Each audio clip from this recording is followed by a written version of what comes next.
Good morning, mindful journalers. This is Amy from Holistic Therapies and Consulting in Athens, Georgia, and I just wanted to take a few minutes today to talk about how you are unintentionally increasing your stress. Obviously, I know that this is something that you do not want to be doing, and I want to take a few minutes to help you get out of that loop. So let's get into it. Stress. There are lots of moments and roles that you experience every single day that are a little bit more stressful than others. And we've talked about that a little bit a couple of weeks ago. And you and I have also talked a couple of times about when we are shoulding all over ourselves, right? Should shows up all over the place. And this is a word that you use in your life all the time. Many people do. And I know you do it because I do it. It's really difficult to eliminate from our vocabulary, and it's really difficult to eliminate it from situations that arise in our life. And it's even more difficult to eliminate it from situations that arise in our life because it's not useful, and we often don't even realize that we're using the word. So, there are words that cause you to increase your stress unintentionally, like the word should. Now you may be asking, what are these words, Amy? And here's where we're going to start so we can start taking some action steps, okay? So first, I want you to make a list of 3 words that when you hear them, you can kind of just feel yourself be like, oh, or it's just that deflated feeling. Maybe these words just simply sound judgy to you. They don't sound good, and they kind of bring up that guilt feeling for you or that worry feeling for you. So I want you to pick 3 words. And what we're going to do with these 3 words is I want you to list them out. So you have your 3 words, and now what we're going to do is we're going to list them out. And as you write them on your list, I want you to put the deflated, judgy, yucky feeling words over here. And over here on your sheet of paper, I want you to write words that feel the exact opposite to you. The exact opposite. Because when we do this, when we put our yucky feeling words over here and we put our good feeling, sometimes what I call them is good, like warm, lovey, like all that goodness feeling on this side, we've actually created our very own continuum, right? So when we are using our should, when we're shoulding all over ourselves, our words that leave us feeling deflated, our words that kind of just make you feel sigh, that make you sigh or just feel judgy, these are your words over here. And over here are the words and feelings and things that you actually want to create more of in your life, okay? So now we have a functioning continuum. Now, the second thing that I want you to do, or the third thing, I'm sorry, is I want you to find a word, or maybe 2 or 3 words come up for you. I'm not sure. You're going to have to answer that question.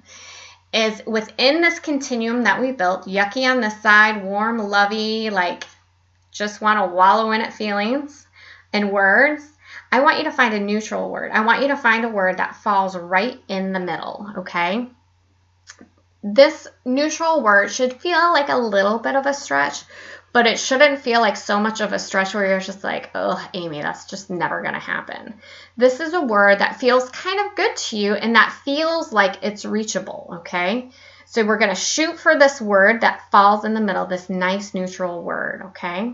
And as we find these words, and maybe you find a bunch of them, okay? But find that neutral word first, okay?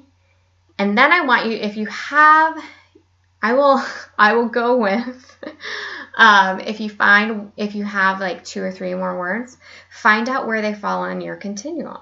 Does a word feel a little bit closer, the words that you found that were a little bit more neutral? Does one feel a little bit closer to the yucky feeling? And does one feel a little bit closer to those warm, fuzzy, good feelings, okay? So again, we're just creating our very own continuum, okay? And as we create that continuum, what I want you to focus on and what I really want you to start shooting for is I want you to start aiming for this neutral word. So that way when you find yourself using that yucky word over here, I want you to start finding ways and start paying attention to your thoughts so that you can start taking that yucky word that falls closer to this gross side. And I want you to start actively working towards replacing that word with this nice neutral feeling or this nice neutral word, okay? Because I am never going to ask you to go from this yucky, gross word to this wonderful, loving, like awesome, amazing word. A lot of times when people start making this jump and this leap, they start failing and they start getting really frustrated. They start beating themselves up in their heads. And a lot of the people that I work with, I often refer to them as waiters. We wait into change. I'm a waiter, and that just happens to be the people that I attract.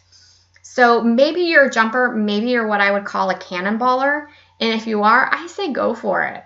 If you want to replace this yucky word with this awesome, amazing, lovey, like goodness word, absolutely go for that. But if you're a waiter who is like me, I want you to just shoot for that neutral word, okay? And as you create that habit of replacing those yucky words with some more neutral words, that is when we can start working on getting closer to that other side of the continuum, those like that good, lovey, like warm, fuzzy feeling words, okay? So we're going to go from yucky to neutral, and then neutral to good and warm, fuzzy words.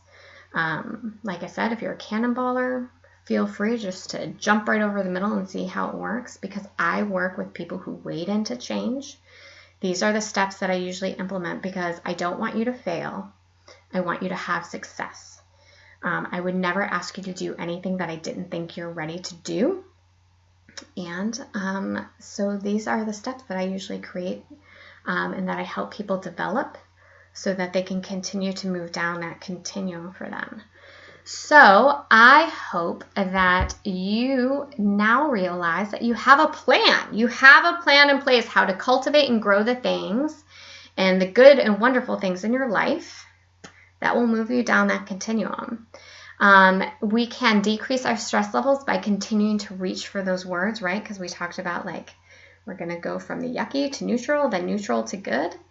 And because it also helps us refocusing, like I said, on cultivating and choosing the things that we want.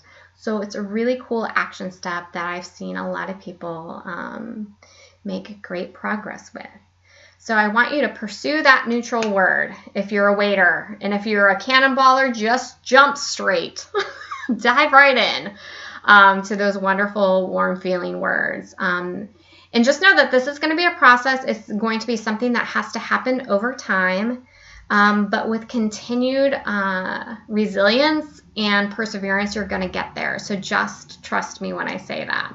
I would love to hear about the words you've chosen and what plans you are going to start and what plans and words you're going to start to replace.